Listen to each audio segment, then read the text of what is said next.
j'espère que tu vas bien. Aujourd'hui, on se retrouve pour une vidéo qui va être un petit peu longue, je pense, puisque c'est un book haul, tu l'as vu dans le titre, mais un book haul où il y a beaucoup trop de livres. Beaucoup trop de livres parce que là, en ce début d'année, j'ai pas mal craqué, je l'avoue, notamment parce qu'il y a eu Noël, et du coup, il y a eu des sous à Noël, et donc, du coup, il y a des livres, maintenant.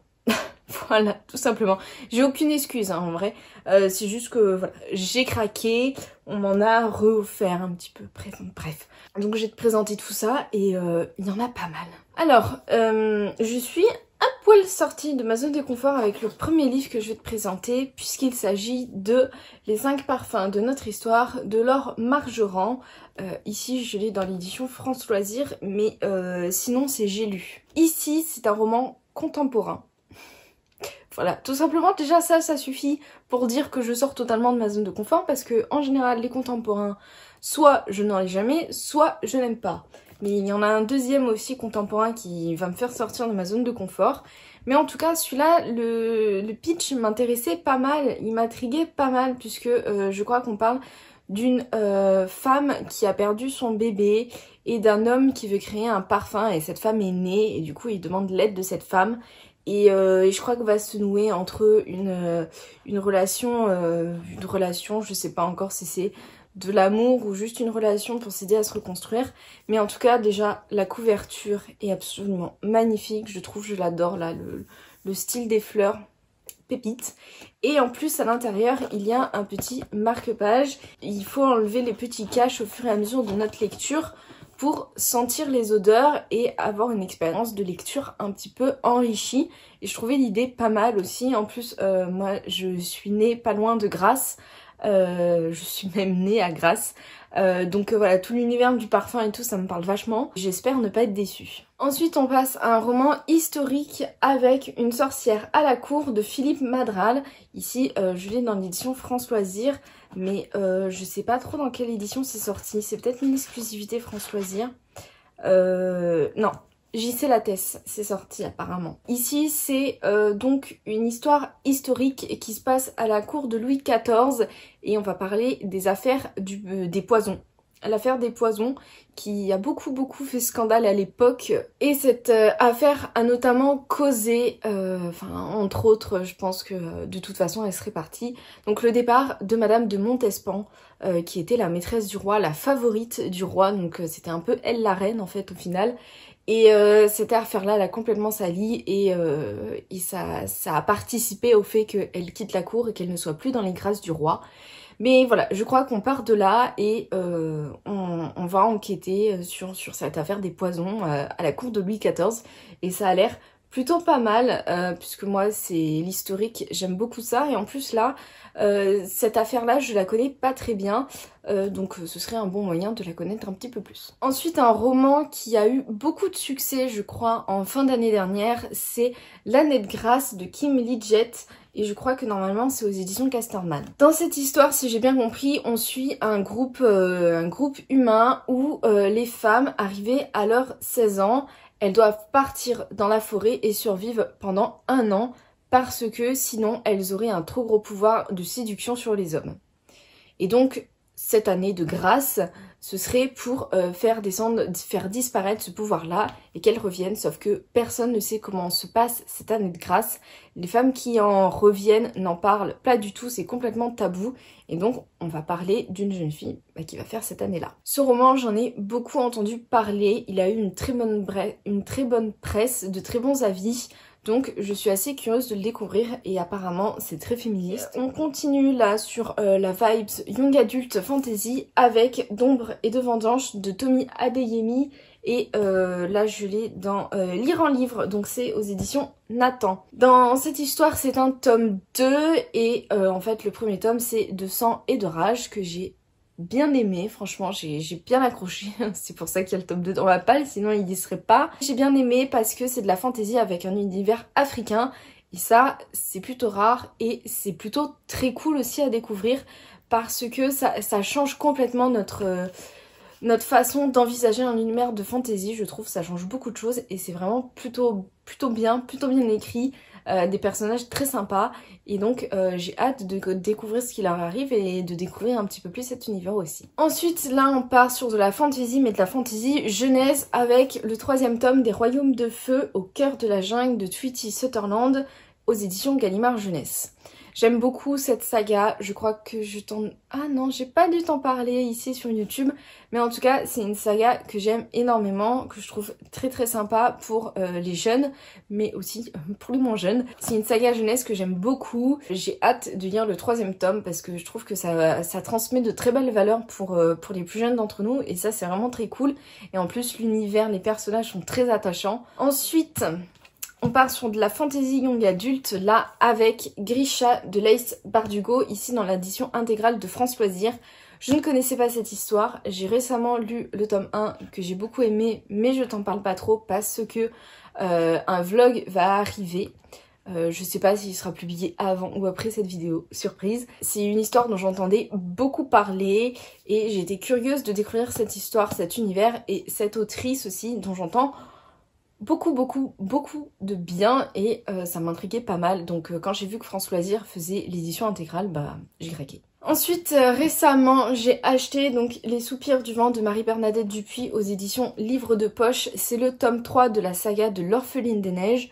Je l'ai lu. Je l'ai apprécié, je en parlerai un petit peu plus dans un point lecture. C'est de l'historique aussi, on suit une jeune orpheline, Hermine, qui va essayer de grandir par rapport à ça. Elle est passionnée de chant lyrique, elle a une voix magnifique. Elle tombe aussi amoureuse d'un indien, d'un métis indien. Et va s'en suivre à partir de là plein de péripéties. C'est très sympa à lire si vous aimez l'historique, mais vraiment qui décrit le quotidien des gens, comment ils vivaient à l'époque. Je pense que ça peut franchement vous plaire. Moi j'aime beaucoup cette autrice et cette saga. J'essaie de pas trop perdre de temps à te faire des résumés hyper longs ou quoi, parce que sinon cette vidéo va durer 1500 ans. Donc si tu veux avoir les résumés précis des premiers tomes ou juste du livre quand c'est un tome unique, va voir en description parce que là je t'aurais mis tous les résumés de tous les livres normalement. Ensuite on passe à mes dernières acquisitions en fait, là toute la pile qui est là c'est mes toutes dernières acquisitions. J'ai acheté le tome 2 d'Acotar, donc Un palais de colère et de brume de Sarah J. Maas. Normalement c'est aux éditions La Martinière Jeunesse. Là c'est la version France Loisirs, bref on s'en fout. J'ai longtemps hésité à m'acheter ce tome 2, à poursuivre cette saga, à cause des spoils entre Fer et Rysand. Voilà, j'en ai déjà parlé dans ma précédente vidéo sur mes sagas en cours. Je vais pas m'éterniser sur le sujet, mais ça m'a quand même fait presque arrêter la saga. Donc voilà, ne spoilez pas s'il vous plaît. C'est un premier tome que j'avais énormément aimé et donc je suis assez curieuse de découvrir le deuxième malgré tout. Ensuite là, c'est actuellement ma lecture en cours au moment où je te filme cette vidéo. Je viens tout juste de la commencer donc je peux pas t'en dire grand chose. C'est Obsidio, The Illuminae Files, donc de Amy Kaufman et Jay Christophe. Je crois que tu connais très bien cette saga là, je crois que je n'ai plus besoin de la présenter. Mais moi je la lis en anglais en version reliée en plus. Celui-là j'ai failli ne pas réussir à le trouver, je l'ai trouvé d'occasion sur Momox, donc coup de bol. C'est une saga que j'aime énormément et c'est en anglais donc ça me fait un peu pratiquer mon anglais. J'aime beaucoup cette saga avec son format très atypique, donc voilà, c'est ma lecture en cours. Et puis évidemment, je t'en reparlerai dans un point lecture. Ensuite, je me suis acheté les 2 tomes d'une saga puisque en fait j'avais un bon d'achat chez France Loisirs parce que j'ai fait l'opération de reprise de livres à 1 € le livre. Donc voilà, j'ai eu un bon d'achat et avec ce bon d'achat je me suis pris les 2 derniers tomes doubles du Sorceleur qu'il me manquait. Donc ça je suis trop contente parce que maintenant je vais pouvoir me lire la saga sans me dire ah mais j'ai pas encore le tome suivant, il faut que je l'achète et tout. Là je vais pouvoir me lancer et me faire plaisir avec cette saga que j'aime énormément, que je trouve très très cool. Et donc c'est le tome 5, 6, 7... et l'espèce de tome bonus, la saison des orages. Je suis trop contente de les avoir et je pense qu'en vrai je vais me faire la saga dans l'année, en tout cas je vais essayer. Ensuite là c'est ma mère qui s'est pris le livre mais je pense que je lui piquerai au cours de l'année. C'est L'Anomalie de Hervé Letellier aux éditions Gallimard. Donc c'est le prix Goncourt 2020 et je suis pas très prix Goncourt en général, pas très prix littéraire tout court parce qu'en général C'est des romans qui ne m'attirent pas des masses, très contemporains ou sur un sujet complètement alambiqué. Donc voilà, en général ça m'intrigue pas trop. Mais là, le résumé et tout m'intriguait pas mal. Ce que j'en entendais m'intriguait pas mal, surtout qu'il a beaucoup d'avis positifs en ce moment. J'ai l'impression que c'est un contemporain avec une touche de fantastique quand même. Donc voilà, avec des histoires de double vie et tout, ça a l'air plutôt sympa. Donc je pense que celui-là, je le lirai au cours de l'année, je sais pas encore, ou peut-être l'année prochaine. En vrai, il m'intriguait pas mal et je pense que quand ma mère l'aura lu, je le lirai aussi. Ensuite là, on passe sur mes toutes dernières acquisitions puisque je viens de recevoir le colis. Et j'ai complètement craqué mon slip puisque dans le colis il y a 6 livres. Alors on va commencer par les poches et après je te montrerai les grands formats que je me suis pris tout simplement parce que c'est tous du même auteur, de la même collection. En tout cas dans les poches, je me suis pris le premier tome des Rois Maudits de Maurice Druon au livre de poche, donc le tome 1, Le Roi de Fer. Et j'avais toujours eu envie de lire cette saga donc historique qui est un classique de la littérature historique, qui est très appréciée, qui a été adaptée en film, etc. Il m'avait toujours fait envie et je crois que c'est France Culture qui a fait au début du mois de janvier une lecture à voix haute des premiers chapitres des Rois Maudits, donc du tome 1 par Lionel Astier, que j'aime beaucoup. Et ça m'avait vachement captivée. Et je me suis dit, mais il faut que je commence cette saga en fait, parce que même l'écriture, la façon de raconter m'avait vachement plu.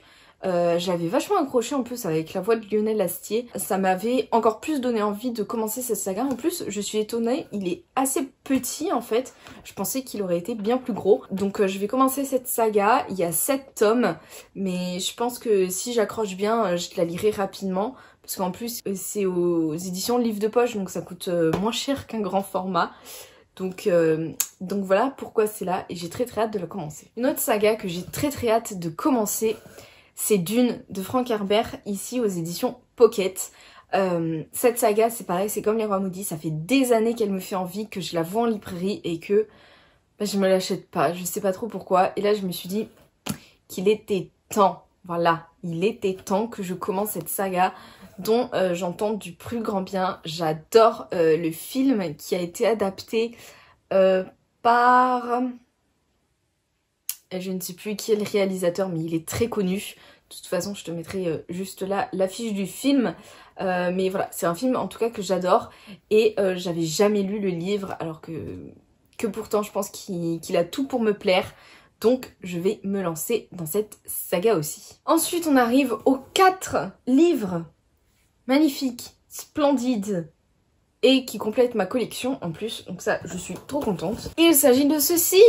Voilà, c'est complètement pas droit, c'est complètement de travers, mais voilà, c'est les Jules Verne de la collection Hetzel qui a été publié par les éditions Kiman. Je me suis pris la partie 2 de 20 milieux sous les mers. 20 milieux sous les mers, je l'avais lu quand j'étais jeune et j'avais adoré, j'avais tellement aimé.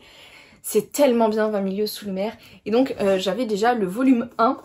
Et j'ai pris le volume 2 du coup, puisque dans la collection il a été divisé en 2, alors qu'on peut le trouver bien évidemment sous un seul livre. Mais voilà, là il est divisé en 2 fois.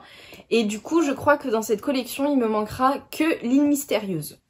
Un prochain achat. Mais 20 milieux sous les mers, ouais je l'adore, en plus la couverture est absolument magnifique. Donc le tome 2 de 20 milieux sous les mers. Je me suis pris le tome 1 et le tome 2 de Michel Strogoff. Michel Strogoff, si je me souviens bien rapidement de ce que j'en avais déjà entendu parler, c'est un aventurier qui parcourt la Russie, etc.